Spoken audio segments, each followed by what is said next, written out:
everyone. Can you hear me okay? It's all working? Thank you. Okay, well, thanks, Sukhil, for the introduction. I'm really, really honored to be here. Like you said, I've come all the way from New Zealand, which is literally on the other side of the world. In fact, if you were to drill a hole right through the center of the earth from London, you'd pop out not too far away from where I live in Auckland. You might be wondering why I couldn't have found a conference about staff engineering a little closer to home.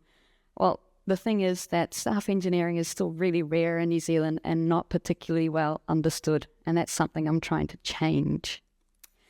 Before we get started, I thought I might just quickly introduce myself. My name is Vella. I'm a software engineer and technical leader, but at my core, I'll always be a self-professed nerd. I fell in love with computers when I got my first one, a Commodore 64, when I was all of 6 years old, and I knew from that point on that I'd probably end up working with computers and programming if I could. I've worked as a software developer in a variety of different companies for about 10 years, and since then I've moved into engineering management and other technical leadership type of roles. Some might say that I've really enjoyed that engineer-manager pendulum. I really recommend it. All right, so today I'd like to introduce you to W. Edwards Deming and share why I think his work is really important and relevant for us to know about today. I'll kick off by sharing why this topic is important to me personally, and then I'll tell you a bit about Deming himself and some of his most important principles and philosophies. Then we'll look at 3 areas of engineering leadership where I think you can see some direct connections to his work. And then we'll close off by considering it from a little bit more broadly. My aim is to inspire you to learn about Deming and find ways to apply and evolve his principles in your work as StaffPlus engineers. So, why is this topic important to me? Well, you see, I stepped into this role as Distinguished Engineer just under a year ago, and I'm the first and only to have this title at Westpac New Zealand. And like I said earlier, it's just not a very common staff engineering itself is not very common in New Zealand. So I'm really quite often asked the question, so what is it that you do? Well, it's a really valid question, but unfortunately not one that I have a great answer for. So I generally say something awkward like, I wander around and talk to people until good things happen. The reality is that I do spend a lot of time talking to people. I ask a lot of annoying questions, I observe, I listen, I engage with as many people as I can. I write stuff, I review documents, I coach, I advise, all sorts of things. The reality is I'm in a really privileged position where I get a seat at many different tables. I get to interact with a range of different people from our engineers right up to the CIO and a variety of different heads of departments. We discuss visions and strategies and key constraints. And with this context, I then try and figure out how we can create the right conditions for us to achieve the outcomes that we're after. I think it's quite hard to describe our roles because staff engineering is technical leadership, and leadership is really contextual. What might work in one company might not work in another. Personally, it's the sort of role that I always hoped for, but didn't know much about until I read really awesome books like Tanya Riley's book and Will Larson's book on the subject. From a business perspective, I feel like these roles fill a really important gap because the thing with engineering manager roles is that learning how to manage people takes a completely different set of skills. It takes a lot of time to learn those skills, and it takes a lot of time to apply them as well, which means there's not necessarily that much time left over to deal with the technical matters, and that can become a risk over time. Staff engineering roles allow us to leverage our skills and our expertise that we build up through all those years as ICs. We know the work intimately through having done it for a long time, and that allows us to lead through knowledge and example. So by now you're probably wondering, okay, this is great, but who is Deming and what has this got to do with him? I'll get to it shortly. So like many of you, to build my own leadership skills, I like to read books. I like to learn from the collective experience of my peers, all of you, and find those common themes back to some core root elements of leadership. Of all the books that I've read, I've got to say that one of my favorite has to be The Phoenix Project. It resonated so hard, it felt like somebody was just looking into my world and writing a book about it. And then I was left wanting more, so thankfully along came The Unicorn Project, another excellent book, very similar, also hit home really hard. And at this point I realized that Gene Kim was an author worth following, because that man has a lot of great things to say. And through him, I learned about another person, another author. His name is John Willis. John Willis released a book called Deming's Journey to Profound Knowledge just last year. To be honest, it was the title that really caught my attention because I'm a curious person and the idea of profound knowledge sounds fantastic. So I read the book, and this is how I learned about Deming. He's a fascinating man whose ideas on quality and leadership were so revolutionary and impactful even in his day that they're still at the root of a lot of the methodologies that we use today. So after reading this book, I was left wanting more, and the more I learned, the more I felt like his theories resonated really well with our roles as StaffPlus engineers. So who was he? Deming was born in 1900, Sioux City, Iowa. He's an extremely intelligent and talented man, a kind and gentle giant, apparently. He's a humanist who understands the true meaning of leadership, but he's best known for being the father of the quality movement. In manufacturing circles, he was actually known as a bit of a cult figure. He continued to author and lecture well into his 90s, and in fact his last book was published after his death in 1993. His genius was applying statistical analysis to quality control. He would record product defects, work out why they'd happened, work hard to fix them, track how that was working, and then keep refining the process until quality increased and was consistently better. I think this quote captures the essence of Deming's philosophy on leadership really nicely. He believed that effective management requires genuine leadership, and that to lead effectively, one has to understand the work that they and their people are responsible for. He emphasized that leaders have to be close to the work, a bit like the concept of Gemba in Lean, if you've heard of that before, which is where you go to where the work is done and you observe and you engage directly with the people doing the work. He was a little critical of career managers who he felt would prioritize short-term gains over the long-term health of an organization. And instead he advocated for leaders who were deeply involved and knowledgeable about the work that they managed. So you can start to see why I thought, this actually feels a lot like the type of work that we do, that his thoughts on leadership fit the type of work that we do because our technical background and expertise allows us to lead by example and knowledge rather than merely by position. Now, I have to apologize for the gender-specific language in this and other quotes. It was just very common in his era. Thankfully, now we understand the importance of using inclusive language. So if we look back over some of the popular methodologies like DevOps, Agile, and Lean, we can trace the origins right back to his work in quality and leadership. After doing some groundworking statistics work at the American Census Bureau, Deming traveled to Japan in the 1950s to help with reconstruction. There he taught industrial productivity through statistical analysis to many hundreds of Japanese managers. He laid the groundwork for what would later be known as total quality management. This heavily influenced Toyota's production system, which was established by Taiichi Ohno in the 1960s and embraced high quality, waste reduction, and continuous improvement. From Toyota's practices emerged lean manufacturing, which further focused on optimizing processes and reducing waste.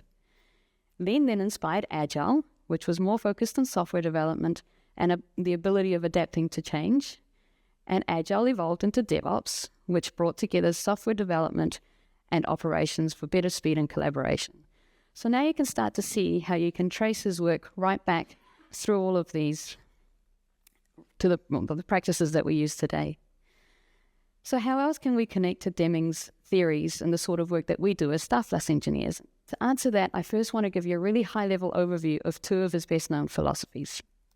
The first one is called Deming's System of Profound Knowledge. Now you see where the name of the book came from. This was a foundational framework with 4 different areas. The first being appreciation for a system, which is about understanding that organizations are socio-technical systems where nothing happens in isolation. You can't change one part without expecting some unintended consequences somewhere else. but recognizing that allows you to optimize systems holistically. Then there was knowledge about variation. This is about distinguishing between common cause variation, which is inherent in a process, versus special cause variation, which is due to external factors. Now, he felt it was important to recognize the difference between these because how you respond to them differs. For example, if you want to reduce common cause variation, you have to change the system itself. And that sometimes involves management to get involved. Then you've got the theory of knowledge, which is about questioning why we know what we know and grounding our thinking and actions in facts, not feelings. Reminds us that everything we know has to be interpreted through our context. And this is why operational definitions of things are really important. And last but not least, you've got psychology. And this refers to the human aspects of our work and the organizations we work in. And it reminds us the importance of intrinsic motivators and purpose to create work environments that are more enjoyable and more productive. And here we have Deming's 14 points for management, which I'm not going to read out to you because there's a lot of them, but I just wanted to put them up on the screen there to give you a sense of the sorts of things that he was really passionate about. Honestly, they're pretty common sense. Many of them resonate hard with me. But for me, the best one has to be number 12, about removing barriers to pride and workmanship. If you can be proud of the work that you do, you can enjoy it more, and you'll just do better at it, right? So if we take a look at how Deming's principles relate to our work, I wanted to cover 3 different areas today because I think they're areas that we've probably all experienced or helped lead, and that would be shift left, SRE, and developer productivity. So starting with shift left, this is fairly common nowadays in software development. It's the idea of shifting quality and security testing further earlier in the process and really baking quality in from the start. It helps us reduce bugs escaping through to production, but it also reduces the cost of finding them later on in the process. To do this, we actually have to make a number of changes to our system. We have to actually start testing earlier, and we have to maybe add some more automation. We need faster feedback loops and more collaboration between software engineering, quality engineering, and security specialists. So Deming believed that quality doesn't just happen, it is built in. He often used to say that you cannot inspect quality into a product.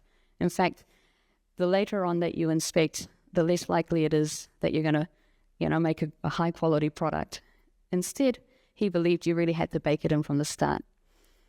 So at Westpac, we're on a journey to shift left. And one of the most important lessons that we've learned is the importance of having everyone get on board because it requires a shift in mindset, or one could say adopting the new philosophy. This was Deming's second point.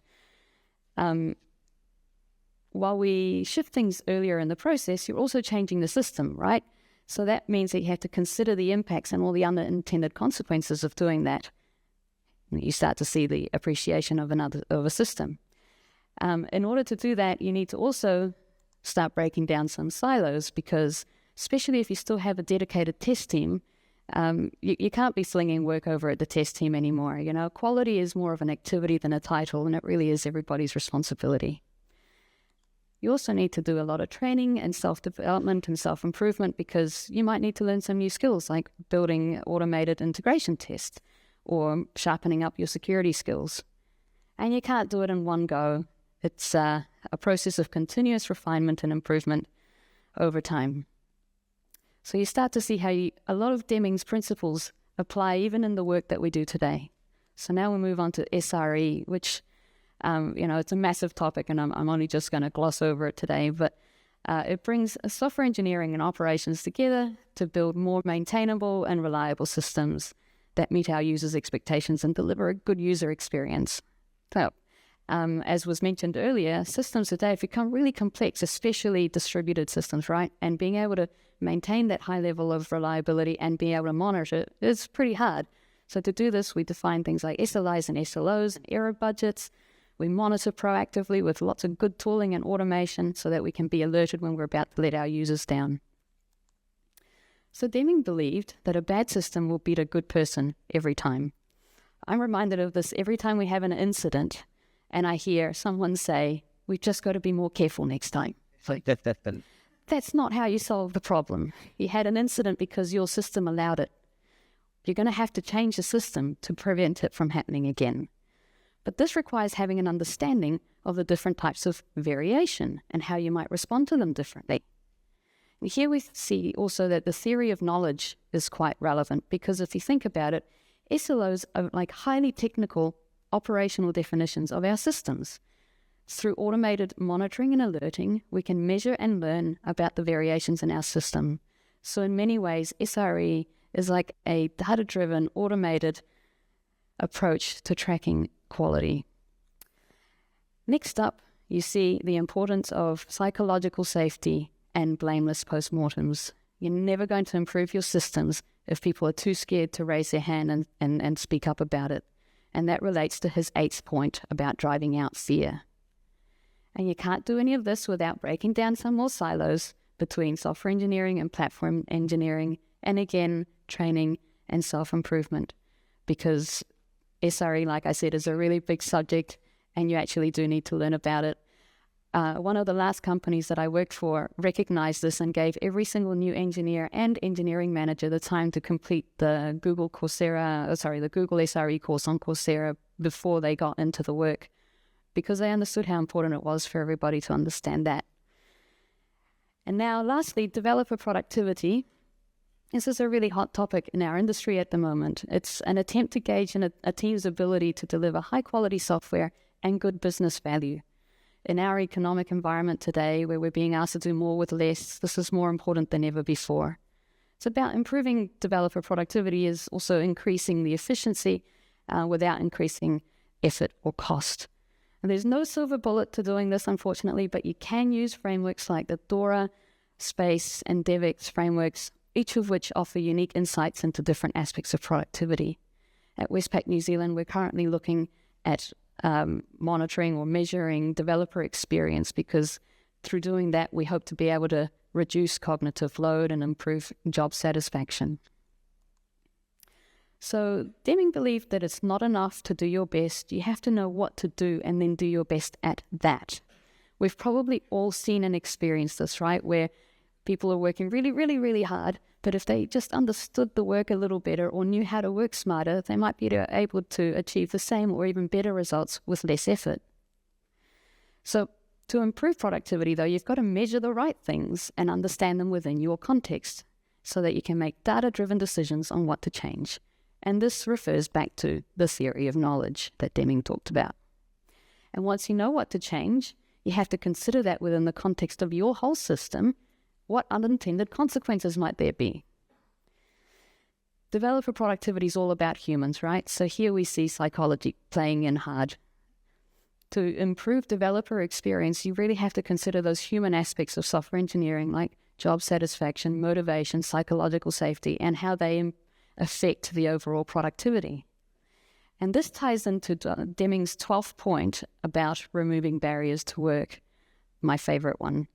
This resonates hard because if you can take pride in your work, I mean, for someone who fell in love with computers at such a young age like I did, I love being a software engineer, and I think it's so important to be able to be proud in your work, because you really will enjoy it better. It's more satisfying and rewarding and, overall more productive.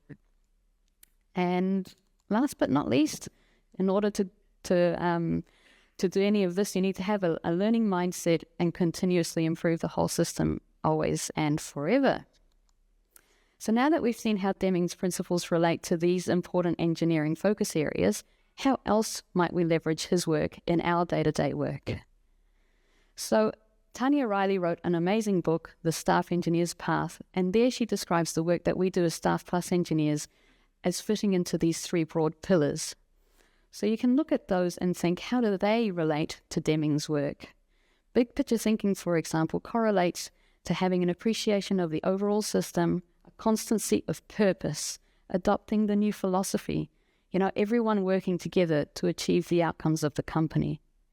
Project execution also requires you to consider the overall system and perhaps breaking down some barriers. And as a humanist, Deming had a lot of respect for humans, so principles like instituting training on the job relate directly to leveling up others. Now, I've really only scratched the surface today Deming had 93 years worth of material. So, for example, he had the 7 deadly diseases of management. This is kind of the equal and opposite of the 14 points for management that he had.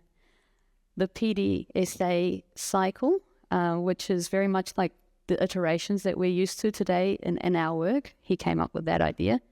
The red bean experiment, this is all about how even though someone might be really willing to work hard, they might be constrained in their success by the system itself. Statistical process control, this is all about applying those statistics from control charts, standard deviations, there's a bunch of maths behind it, and so much more. So whether you're working on a technology strategy or you're helping deliver a complex and challenging project, why not try to look at your work through a lens of Deming's work to see if you might be able to structure your thinking a little better, or it might prompt you to consider other angles. So Deming's philosophies have had a really profound impact on me. It's almost as though I'm seeing the world through slightly clearer glasses. His work has helped me ground my thought processes in simple principles that ring true and feel right. Deming teaches us that as leaders, our roles go beyond simply managing. Our job is to get into people's heads and unlock their ability to learn and discover something useful that they can then leverage. But to do this, we have to understand our people, the work that they do, and the environment that they do it, so that we can really optimize how they interact and learn. It's not just about improving processes, it's about enhancing experiences and education of every team member, continually improving. Deming has been a great source of inspiration for me to my thinking and my doing, both in my work and my day-to-day life. Following these threads back to his work has been an enlightening and rewarding journey of discovery and self-reflection. And it's actually starting to help me understand my role a bit better. Perhaps I might even be able to describe it better one day, but we'll see. Hopefully, you too can leverage his work in your roles. But before we wrap up, I want to leave you with a quote that Deming used to finish all of his lectures with. "You have heard the words, you must find a way. It will never be perfect. Perfection is not for this world, it is for some other world. I hope what you have heard here today will haunt you the rest of your life. Then I have done my best." Thank you. I really appreciate your time.